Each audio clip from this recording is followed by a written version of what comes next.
Muchas gracias, muchísimas águedas.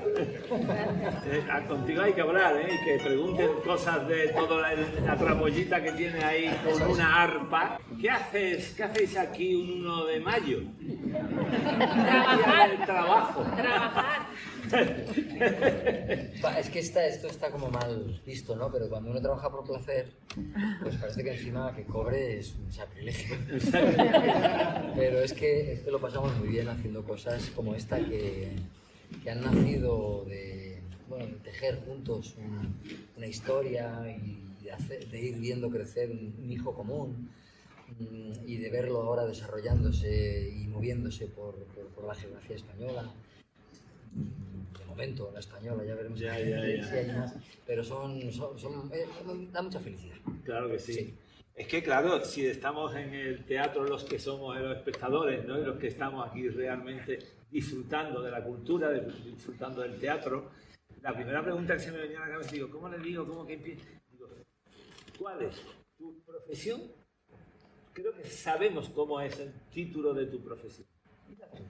La profesión de ella en la ficción. No, en la realidad. En la realidad, sí. ¿Qué profesión tienes? Yo soy arpista. Arpista, Sí. no músico, música, arpista. ¿Y la tuya? Pues yo soy cómico. Yo soy cómico, Ay. o lo intento ser en todo el sentido de la palabra, ¿no? de la más amplia. La comedia, reúne muchos ámbitos y muchas atmósferas, pero la palabra actor, el que actúa, el que hace, yo creo que recoge una parte, pero a mí me gusta más denominarme cómico, el que hace comedias, el que echa comedias, ¿no?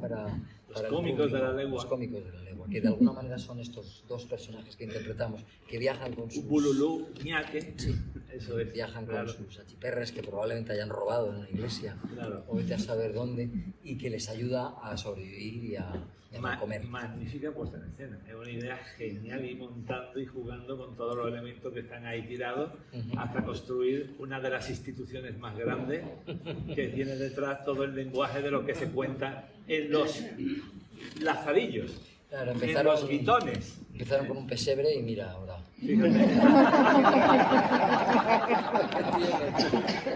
el Vaticano. Sí, ya lo hemos visto aquí. Bueno, Guitón Onofre, yo me he tenido que informar bien porque lo de Guitón es un sinónimo de Pícaro. pícaro, simplemente. Sí, es una palabra que había desaparecido. Lo mismo que este pícaro había desaparecido, la denominación guitón, pues probablemente venga de la Germanía y de la lengua castellana de aquel momento, y tiene sinónimos como pícaro, como pues, un ganapán, lo que vendría a ser hoy en día un sin techo, un buscavidas, un vagabundo, alguien que se mueve intentando sobrevivir en un mundo hostil y que no le resulta fácil navegar en él y sacar la cabeza para respirar. Hay otros tanto como el Pablos, ¿no? El buscón llamado Pablo de Quevedo, y está el primero, y este es el tercero, en orden cronológico desde el siglo XVI al XVII, en 1604, calculado que me parece que son ya 421 años, y entonces se publicó en el 73-74, creo, que se había recogido, se había descubierto, y se publica en dos tipos de estructura, una muy hermosa en plan especial y otra ya divulgativa, ¿no? De bolsillo, como quien te dice. ¿Y cómo encontráis esto? Estaba ahí. El que lo encontró realmente después de 4 siglos de andar perdido fue un señor en Francia a principios del siglo XX, en una librería de Viejo, encontró un manuscrito, que es el único texto en el que figura, porque no llegó a publicarse nunca. Gregorio González era un administrador de un señor de la época, concretamente del señor de Alcanadre, en La Rioja, y escribió esto. No se sabe si por afición, por encargo o por qué. Lo escribió y nunca se llegó a publicar y se perdió. Y anduvo por Allende los Mares, estuvo en una biblioteca en Perú, después alguien debió de comprar o rescatarlo y volvió a Europa. Y en París este señor lo encontró, era filólogo, y bueno, pues ya a partir de ahí lo empezó a dejar que se estudiara. Acabamos como muchas de nuestro patrimonio en poder de los Estados Unidos, está ahora en una universidad de Massachusetts, pero ya sí se rescató el texto y se publicó. Y encontrarlo, pues nada, buscando información sobre otro recital que estábamos preparando. ¿Pero buscaron sobre los pícaros? No. Sobre una monja que escribió 19 sonetos maravillosos, místicos, era discípula, o por lo menos admiradora grande de San Juan y de Santa Teresa, y ella era hija de este señor de Alcanadre. Ella era monja en un convento en Calahorra, y bueno, pues buscando información sobre ella descubrí que, bueno, el padre de esta chica parece ser, se decía en el libro, que había encargado una novela picaresca a uno de sus administradores, que era Gregorio González, y que era la tercera novela picaresca escrita. Y ahí fue donde dije, pues hay que leerlo. Claro. Sin en aquel momento ningún ánimo más allá de la lectura. Pero al leerlo nos dimos cuenta de que había muchas posibilidades de que el teatro sirviera como plataforma para recuperar, para rescatar un personaje perdido, menor, sin duda, porque no tiene la categoría que puede tener Lázaro de Tormes o Guzmán de Alfarache o el Buscón de Quevedo, pero que sí que es un eslabón, a lo mejor más débil, pero también interesante dentro de esta trayectoria. Estaba pensando sobre los otros pícaros que siempre tenemos en la cabeza desde que estudiamos bachillerato, el Lazarillo de Tormes primero y casi único, y lo de Quevedo y el Buscón también, según quién y cuándo. ¿Había hecho de pronto una relectura de los otros o simplemente lo habíamos centrado ahí y punto, y para adelante? Sí. ¿Cuántas historias realmente no las he contado? Pero ¿cuántas hay? En montaje están todas las que aparecen en la novela, pero ¿Todas? Comprimidas. Sí, bueno, hay alguna que está muy reducida y por lo tanto podrían haber salido dos, porque si no se da de y la clave es la música, más allá de la puesta en escena, que es de Luis Dors, ¿no? Con el que la dirección. La dirección. ¿La puesta en escena? No. Sí.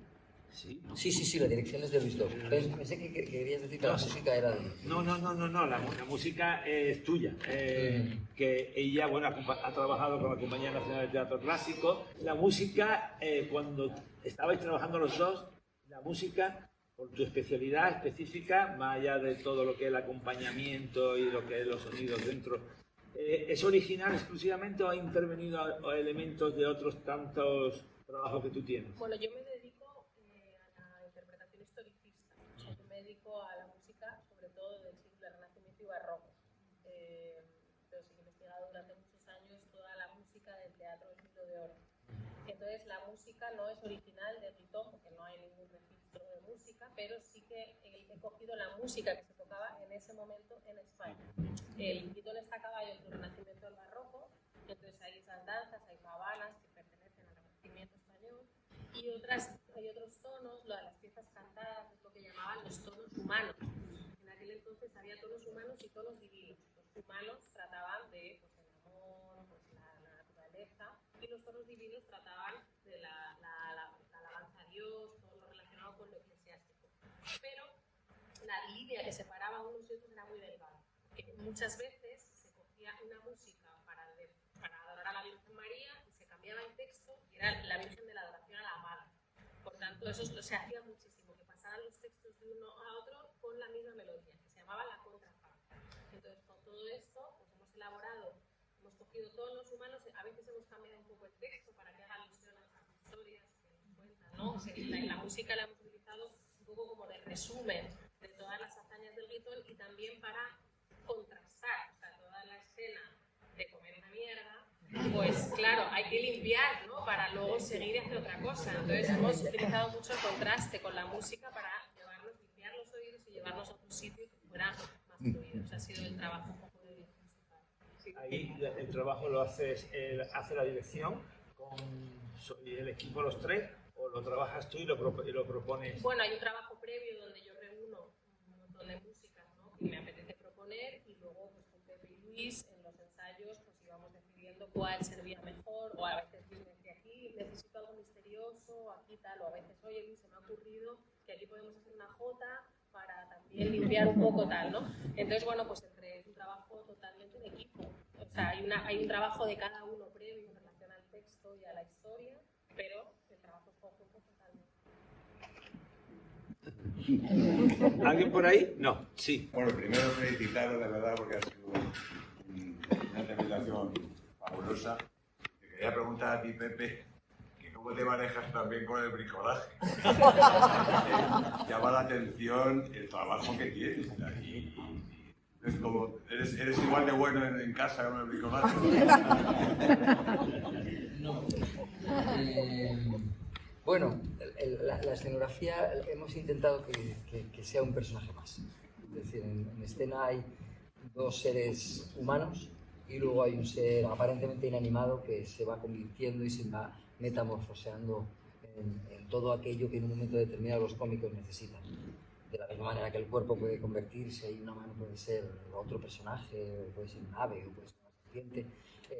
Todas esas tablas y esos desechos que aparecen en ese mundo tan descompuesto van conformando poco a poco. Esa era la idea, es una idea, esas ideas de Luis y del escenógrafo, que es Tomás Muñoz, y cuando estuvo construida pues hubo que hacerse amigo de ella, porque la verdad sí, era una compañera bastante irresistible, tenía su propia capacidad de respuesta.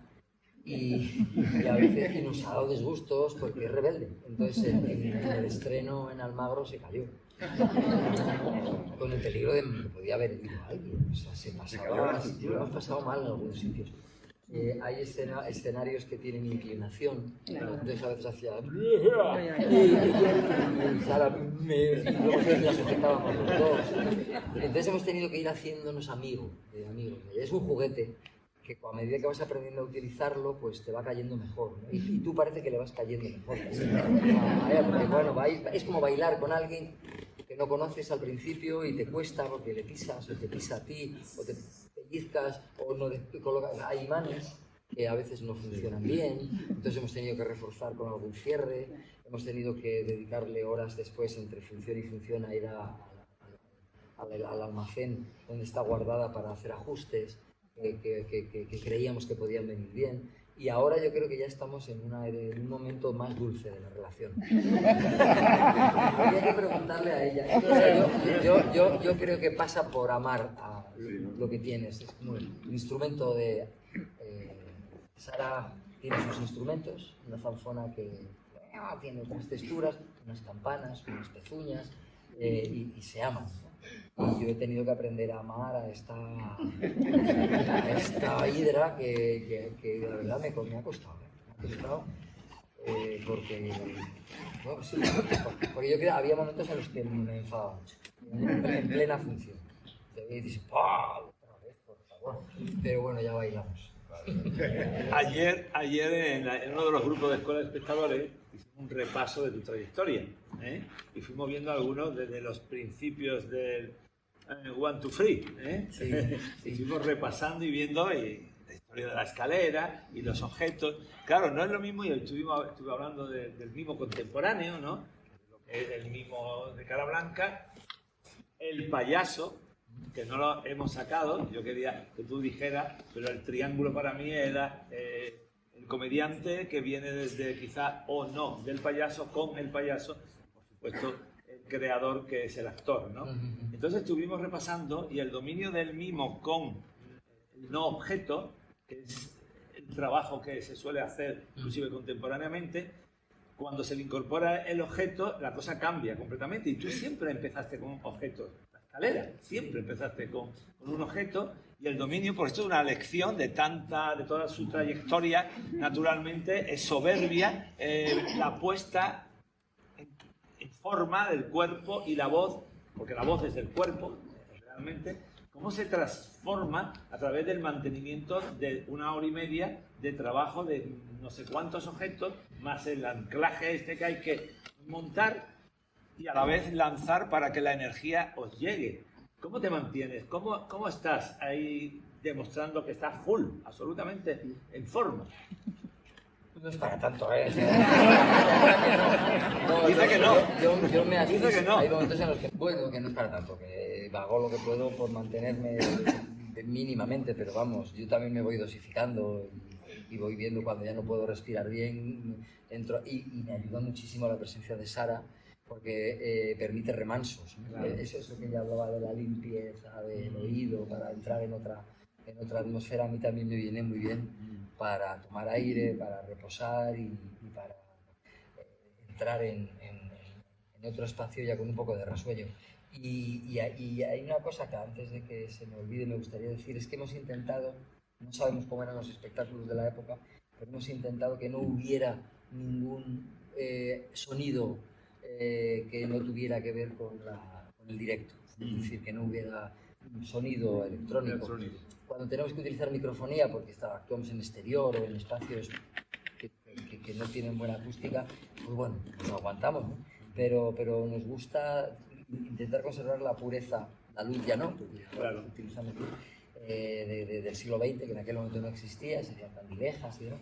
Pero hemos intentado que el espectáculo tenga la pureza más posible, mayor posible, que tiene que ver con la palabra y con la música. Y buscando la austeridad también. Pero tú tienes un dominio de la voz y una manera de llevarla a cabo. Eso, bueno, absoluta, no sé, es mi oficio. Absoluta, de siempre. Todo el turismo, toda la onomatopeya, todo lo que tiene que ver con la sonoridad, el alargamiento de las palabras, las sílabas, las descomposiciones, es que es brutal. Bueno. Hay momentos que se va, y a mí eso es lo que a mí me fascina, ¿no? De un intérprete, ¿no? Yo creo que eso es algo que tenemos naturalmente todos los seres humanos. Cuando contamos un cuento a un niño, utilizamos distintas voces de una forma instintiva, ¿no? El juego del en el lobo, y entonces lo hacemos instintivamente. Luego se trata quizá pues, de desarrollarlo más o de trabajarlo más, o sencillamente de divertirte tanto que no te cueste trabajo. Bueno, no sé. No hablemos tanto de mí. Bueno, yo tengo la voz tomada. En primer lugar, daros la enhorabuena, es magnífica. La puesta de escena, la interpretación de vosotros es magnífica. Tanto lo que significa esa escenografía tan artesanal y minimalista que usáis, como la manera en que Águeda hace su música y cómo interviene. No solamente que hace música, es que interprete y cómo se hace esa relación que hace entre vosotros, me parece excepcional. Hablar de la interpretación tuya es... Pero lo que yo quería pensar una cosa cuando estaba hablando, y es que hay muchas veces que hay textos literarios muy buenos y las puestas de escena no acaban siendo tan logradas. Es decir, a ver si explico. Hay veces que tú vas a ver un buen texto literario y ves que esa puesta en escena dice, uy, el libro me pareció mejor, ¿no? Pero hay otras veces que otros textos literarios con menos fuerza literaria, con menos valor literario, alcanzan un nivel que nunca pensaste cuando ojeaste esa obra. Yo creo que en este caso es que la puesta en escena que hacéis es muy superior a la obra literaria que tiene este texto, ¿no? Y te quería preguntar una cosa muy sencilla o muy tal, y es los enlaces o las herencias personales o de los dos, o enlaces personales que arrastráis detrás. ¿Con quién tú piensas que estás enganchando o con quién has enganchado como herencia, como enlace, tanto mentalmente en tu forma de ser, para hacer la interpretación y para hacer la puesta en escena que aquí hay? ¿Hay cosas detrás con las que has enlazado o es simplemente algo muy autónomo, muy intuitivo, sin que haya nada detrás con lo que enlazar? No, yo creo que todos tenemos influencias y además es bueno, es decir, estamos en el buen sentido de la palabra, contaminados, ¿no? por lo que hemos visto, por lo que hemos aprendido, por lo que nos ha gustado, por lo que nos ha enamorado. Y bueno, claro, yo tengo mis referentes, digamos, actorales. En este trabajo he pensado mucho en Darío Fo. Es un actor que me fascinaba y que creo que trabajaba mucho el bufón, la gestualidad exagerada, los cambios de voz, el cuerpo que de pronto se convierte en otra cosa. Darío Fo ha sido un referente de cara a este trabajo, pero luego, claro, inevitablemente a mí me aparecen pues, grandes de la escena, como puede ser Fernán Gómez, que con su voz llenaba absolutamente todo un espacio y dominaba, ¿no? Casi sin necesidad de moverse. Hay referentes que seguramente están ahí escondidos, que inconscientemente uno utiliza. Pero yo creo que el que hemos utilizado tanto Luis como yo a la hora de pensar en Onofre y en el cómico ha sido en yo no sé si Sara En el caso de Águeda... Bueno, yo llevo muchos años en teatro, mi actividad principal es concertista, pero sí que hay una cosa que me ha dado mucho el teatro, que es la capacidad de estar en todos los sentidos, ¿no? Los músicos no se nos enseña, estamos muchas horas solos estudiando, y cuando salimos al escenario es como que si tú no tocas, la cosa no va contigo, ¿no? Estás ahí, bueno. Entonces, si hay algo que me ha dado el teatro es estar presente con todo el cuerpo, acompañando o siendo partícipe de lo que pasa. Y entonces, bueno, es una cosa que a mí me da el teatro de siempre, que siempre he agradecido y que siempre lo he integrado en mis espectáculos, y que con Pepe es muy fácil, porque él es muy generoso y entonces es muy fácil estar ahí, es muy fácil acompañar, y es muy fácil tener la energía en el sitio, ¿no? Y no pensar, bueno, pues ahora no estoy tocando, entonces me da igual lo que pase, ¿no? Que eso es una actitud muy de, bueno, que en la música se trabaja, ¿no? Porque no nos enseña mucho a cómo estar en el escenario. Nos enseñan a tocar muy bien, estudiar cosas dificilísimas, millones de exámenes, tribunales, pero no te enseñan cómo a estar ahí cuando tú no tienes que hacer el trabajo, ¿no? Entonces, bueno, pues me encanta esa combinación y el estar de cuerpo presente, el estar atenta, y yo me creo mis personajes y mi vida, ¿sabes? A lo mejor no tengo texto, pero yo sé, ay, pues yo aquí estoy haciendo de no sé qué, pues yo aquí no sé qué, entonces me voy integrando eso para realmente estar todo 100% con Pepe y que seamos un dúo y un tándem que haga funcionar todo el engranaje. De hecho, hay un momento que tú sales del cubículo en que estás, te metes dentro y apareces como un personaje más. En ese momento yo pensé, digo, oye, ¿por qué Pepe no utiliza más a este personaje? Podría haber utilizado más en la versión personaje, bueno, porque ya lo hace muy muchas bien. cosas que Su hacer. La campana, Lo que he dicho, la obra es muy fiel a cómo era en la época con la música y el vestuario, pero el personaje que utiliza tiene un sombrero que para mí no se adecua a la época, pero me pareció como un detalle curioso. ¿Hay algo Bueno, el sombrero es verdad que no tiene nada o poco que ver con la época. También es verdad que miramos muchos sombreros y al principio pensamos en que el sombrero jugara más, mucho más. Ahora se convierte, bueno, pues en una olla, en una cazuela, de pronto en una máscara, luego es el cesto para pedir las monedas de la ofrenda. Pero pensamos que podía tener mucho más recorrido y hay un juego de sombrero de toda la vida que se puede ver en YouTube, que lo hizo Emilio Aragón en su día. Es un juego de tradición de payasos en el que no es un sombrero, sino que es un círculo ancho con el centro vacío y que podía convertirse en muchas cosas.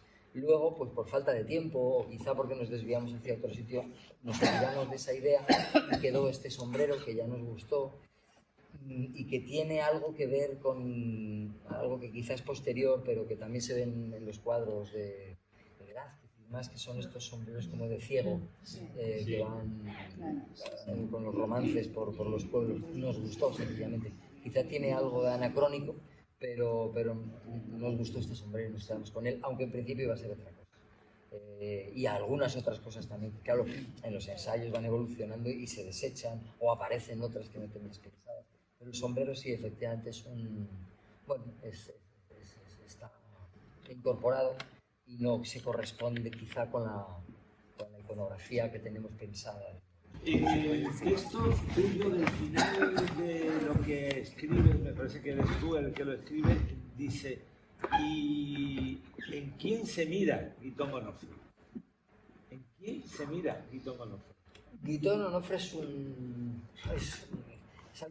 es una especie de camaleón que se adapta a aquello que necesita para sobrevivir. Es decir, Pero yo, para mí, la pregunta la llevo a la actualidad, a lo social. Bueno, yo creo que todos tenemos algo de pícaros y quizá por eso el género ha permanecido tan vivo. Porque ¿quién no engaña alguna vez? ¿Quién no tiene necesidad de sobrevivir y hace algo que tiene que ver con la picaresca, ¿no? Con el engaño, con el camuflar cosas o el mostrar? ¿Somos un país pícaro? Yo creo que el ser humano en general, y sobre todo cuando tienes que sobrevivir. Ahora mismo, yo creo que, claro, como pícaros quizá nos superan instituciones, y nos superan empresas de tecnología sofisticada, la inteligencia artificial, esto que yo hoy lo comentábamos viniendo, no sé por qué le llaman inteligencia. Creo que la inteligencia es propia del ser humano. Ella pretender atribuírsela a un artilugio externo, que ni siquiera es un animal, ¿no? Que, bueno, yo creo que los gatos, incluso los caballos, tienen un tipo de inteligencia, los ratones tienen una inteligencia, pero me enfada mucho que llamemos al teléfono inteligente. Creo que hay una intención, ¿no? Que es como demostrárnoslo como alguien amigo, como de alguien que va a estar con nosotros, de alguien que va a poder estar a nuestro servicio, cuando es todo lo contrario. Se ha convertido en un gran enemigo y que nos ha dado la vuelta a la vida y que nos roba la atención, nos roba los datos, nos roba todo, nos roba intimidad. Entonces, pues quizá el gran pícaro de hoy sea lo digital en sí mismo, y el propio teléfono. Es un pícaro que nos toma el pelo y acumula memorias de lo que te interesa. Sí, entonces, bueno, pues yo creo que sí, que hay muchos pícaros, hay reyes pícaros, hay otros que sin ser reyes pues también lo son en otro estrato social o político más bajo, y luego están mi nieta es una gran pícara, ¿no? Ahora mismo ella sabe qué tiene que hacer para ganarme, tiene 2 años. La picaresca está en nosotros, pero si son... Está en muchos. Moraleja, pues que Guitón sigue vivo, que la picaresca va a estar siempre con nosotros y que tiene un lado absolutamente positivo. Yo creo que Onofre es odioso, es un tipo que hay momentos en los que uno dice cómo se puede ser tan canalla y cómo se puede llegar tan lejos en la venganza, y que es bueno que te caiga mal, ¿no? Que dices, no me gustaría nada ser como él. Pero en otras, bueno, pues como la ambivalencia humana, somos así de complejos. Le admira cómo ha salido del lío y cómo ha sabido reponerse y sobreponerse. Yo creo que no es un personaje con una sola cara, es un personaje con muchas facetas, y eso es lo que lo hace tan rico y tan interesante. O sea, moraleja, pues que todos somos pícaros, que no hay que pasarse, porque te pueden pillar cualquier momento. Una pregunta, yo quiero felicitaros porque me ha encantado tu voz, porque hace una música de mucha melodía que me ha encantado el alma, la energía con la que trabajas. Yo me he sentido desde el minuto 1 que has hecho conmigo y me he ido contigo en la obra. Hoy lo pensaba, saber lo que era amor de mierda, y contigo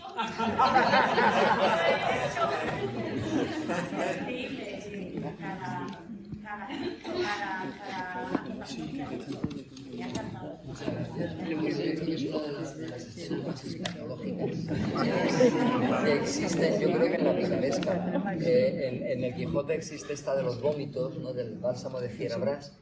Pero es que esto de comer mierda, además es que es tan gráfico, ¿no? Porque ahí hay un punto de inflexión en el personaje a partir de ahí, de nunca más. Se acabó. O sea, a partir de ahora ya nadie se va a reír de mí. Y bueno, se siguen riendo, pero él ya tiene eso grabado en la cabeza. Esto hasta que no digo. Como Carlota O'Hara, que por eso utilizamos ese guiño al nunca más volveré a pasar hambre. Pues él dice, esto se ha acabado ya, basta. basta, no voy a volver a pasar por nada así, voy a hacer lo que sea por sobrevivir. Bueno, y lo de la energía, pues yo creo que tiene que ver con lo que hablábamos al principio. Es tan bonito contar una historia y escuchar Y jugarla. las reacciones de la gente y sentir que la gente está con nosotros y que jugamos y bailamos juntos. Pues es que me lo paso bien. El Bululú, el Ñaque, ¿no? La compañía sigue mañana, creo que están en Almería. Tienen ahora que descansar, naturalmente. Y además, ya anticipo de que él está trabajando en un nuevo espectáculo, Sí. El Barbero de Picasso, Sí. que se estrena ¿cuándo? En Madrid. El 5 de junio. 5 de junio. Está al tanto porque va a compaginar ambas cosas porque no hay más remedio, naturalmente, ¿no? Porque Porque no hay más nuevamente es un placer también. No sé si conocéis a este malagueño, a Picasso, ¿no? Si no lo conocéis, como al Guitón, pues venid a conocerlo. Para que es una obra que yo creo que está quedando muy divertida. Está por nacer, ahora está en ese periodo de darle forma y lo estamos pasando muy bien. Un mes, ¿no? Queda un mesecito. Sí, un poquito más. Un poquito más. Bueno, Espero que venga por aquí. Sí, seguro, venimos. seguro. No Nada, recuerdo la fecha, pero venimos. le damos el agradecimiento.